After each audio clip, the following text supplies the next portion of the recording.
Hello guys! Sobrang init. Kaya ako guys laging umibimpo. Ayaw ko kasi na yung bato ko nagpapawis. Yung liig ko. Kaya gusto ko meron tawil lagi. Yan guys. Ngayon tayo ay magluluto ng ampalaya. Kahapon dumaan ako galing ako sa bahay ng kapatid ni Mama. Dumaan ako sa palengke sa Aberdeen. So plan ko magluto bumili ako ng isang tumpok, 3 ganito. Ayan. Ayan. $10. So plano ko itong 2 maliit lang ang lulutuin ko for our lunch. Eh nung binuksan ko to, medyo red na yung buto. So today is Thursday. Plano ko ito, babaunin ko sa Sunday, lutuin ko ng Saturday. Pero mukhang hindi na aabot, kaya lulutuin ko na lang sila lahat. Lalagyan ko siya ng mince pork. Yan. Kasi look, kaya pala mura at merong diferensya. Mapapamura ka talaga. Ano na akong malis kahapon sa bahay ng kapatid ni Ganda. 5:30 na, dumampa ako sa palengke. Nakarating ako dito pas magsasabi na yata. Okay, yun. So, yun, magtatanggal tayo ng buto. Then, meron tayong water with salt. Yan, water with salt. Ganito ang buhay OFW. Kailangan paparaan ka rin sa pag-isip ng kakainin nyo. Kasi katulad nung amo namin, walang pakialam niyan kung kumain ba kami o anong kakainin namin. So, ako na lang nag-iisip. Kaya ako naman hindi kumain. Olyo. Eh kung pinaabot ko pa to ng Saturday, hindi na siya maglalast na Saturday. Kaya, kailangan na talagang lutuin. Pagluto na, pwede naman sigurong itabi hanggang Sunday. Hindi ko alam kung ano pa ang maluluto ko sa Saturday para mabaon. Pero pag nasa ref naman, okay lang naman yun. Ganun talaga buhay OFW. Naalala ko noon, nung lagi akong nagdadala ng pagkain sa church, na inatiran ko. Sa grupo ko, may grupo kasi ako, may cell grouping kami. Sa grupo ko, syempre pag may mga member ka, alagaan mo sila sa pagkain, para hindi na sila umalis. Kaya lang, syempre, hirap magbitbit, mag-isip ng maluluto. Yung medyo mapapamura-mura ka naman sa gastos, diba? Ang ginagawa ko niyan, tsaka hindi mo masasabing lagi kang may pagkakataon magluto. Siyempre, nakakahiya sa mga amo, magluluto ka na ang dami-dami. Ilan kami sa grupo? Nasa 15 yata, or 12, kung lahat na-attend. Bit-bit ko pa ang sinaing. Pero nung, may tinapon na rice cooker, tsaka yung grupo namin yun, nasira yung rice cooker ko. Nag-ambagang ba, bumili ng rice cooker, nagluluto na lang ng kanin sa church. Ay, nung ulam na lang yung niluluto ko. Eh, syempre, gaya na sinabi ko, hindi naman laging may panahon para magluto ng ulam. Lalo na pagdating ng Sabado. Kasi, Sabado, yung amo kong babae, wala sa oras ang gising niya, minsan alas 4 na ng hapon. O, paano ka pa makakapagluto ng dadalhin mo kinabugahan? Kaya, kahit Thursday pa lang, katulad ngayon Thursday pa lang, luluto na ako. Ilalagay ko na lang yan sa ref. Tatago ko dyan. Tatakpan ko ng mga gulay-gulay dyan sa chill, diba? Siguro ko nagtataka yung amo ko at laging puno yung ref.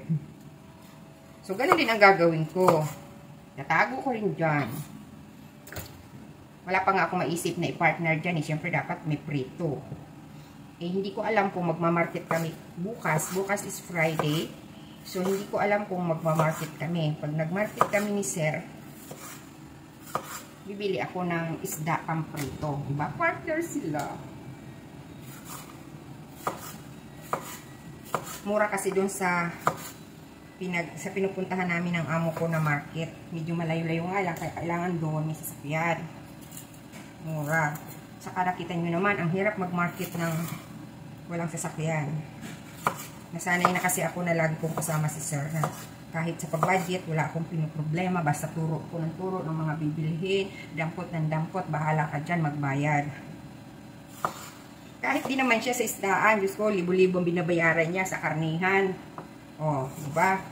Tapos pag ako nag-market mag-isa, Diyos ko, babadyitin ko yung pera, bla bla bla. O, masakit sa banks.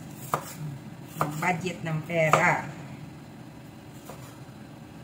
Pag hindi ako naka-market bukas, hindi kami lumabas. Kasi dito guys, sa mga amo ko, minsan lang kami mag-market pero maramihan. Nandiyan lahat yan sa freezer. Pero wala na kaming isda na pang-steam. Ang isda namin dyan is for soup.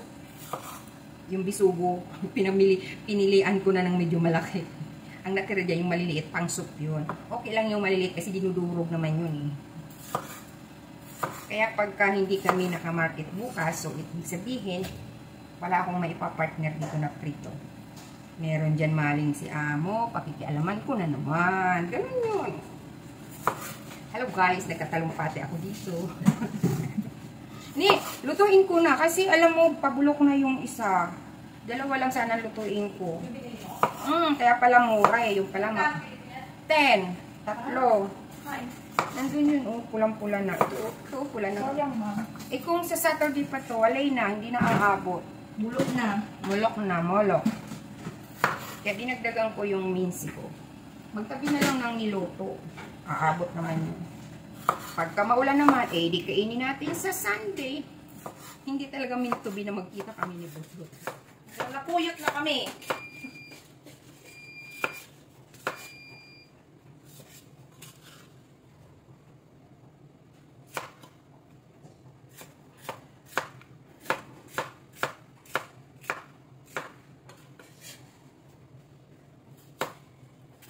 CR na lang ang tugod-tugod. Lah, humid. Humid nga, eh, syempre, doon sa kwarto nila, papatay na ka sa ano, aircon. Ngayon ko na kayo.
Nakikita nyo guys, may itlog na naman. Sa totoo lang, halos araw-araw.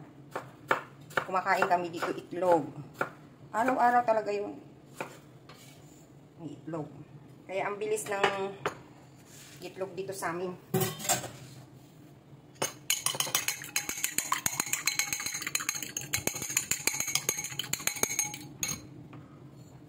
Wait natin na ma-defrost. Ayan na, mag-gisa-gisa na tayo ng ating ampalayain. Siguro naman, hindi iisipin ni Whitey na nangunguha ako ng video ng may video, no? Kasi naririnig yung boses ko dito. Para-paraan na lang talaga para tayo makagkaroon ng content. Maraming bawal.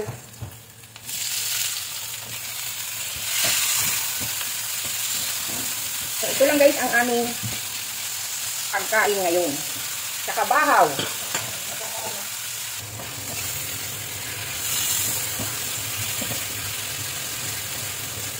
Lagay natin yan sa gilid. Nandito na yung ating minced pork na minarinig.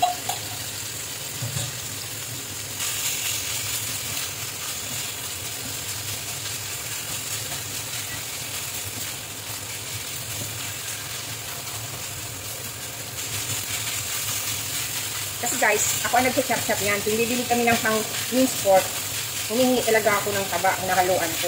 Nakikita nyo yung taba, ibuo-buo pa. Hindi gaano na-chop. Yung chopping board ko nga, ano na eh. Lubog na yung chopping board ko. Nagko-complain naman ako sa amo ko. Sabi ko, bumili ng ano. Ayaw, gusto niya yan. Sabi ko, nahahalo na yung kahoy sa ano. Okay lang daw, di ba? Halatag siya.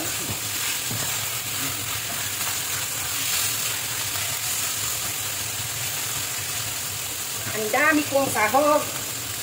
Lagyan natin ng patis. Okay lang mga amoy patis ang kusina. Wala naman yung amo.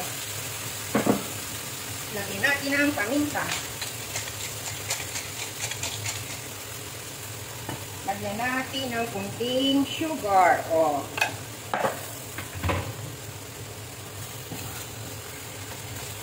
Then, ilagay natin ang ating mahiwagang ampalayain. So, diba? Bongga. At ating halo-haloin. Ay, hindi pala. Takpan natin. Huwag laging hahaluin para hindi maging mapait ang kanilang pagpapalaya. Oh, hugot! Takpan natin. Huwag laging hinahalo para hindi pumapait. Buksan na natin. Ayan. Yung haluin. Ayan. Mas marami pa yata yung sahog ko, yung minsi ko kaysa gulay. Okay lang yan. Wala naman kaming pritong isda. Diba? Wala naman kaming pritong isda.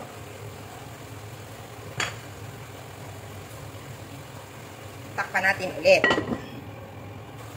So yan na guys. Lagyan na natin ang itlog. Kasi madali itong maluto. Manipis lang ang ano.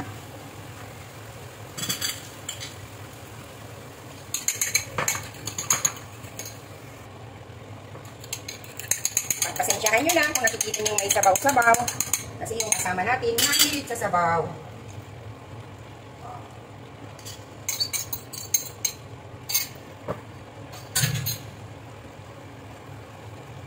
Luto na po yan. Yan. Matutuwa yung ating kasama. Kasi mukhang sabaw. Malungkot ang buhay nun pag kumakain na walang sabaw. Okay na to guys. Ito na rin si... Kung wala man kaming maprito sa Saturday, pwede na to. Marami naman sahog. Basta may kanin. Bye! God bless everyone. Thank you for watching.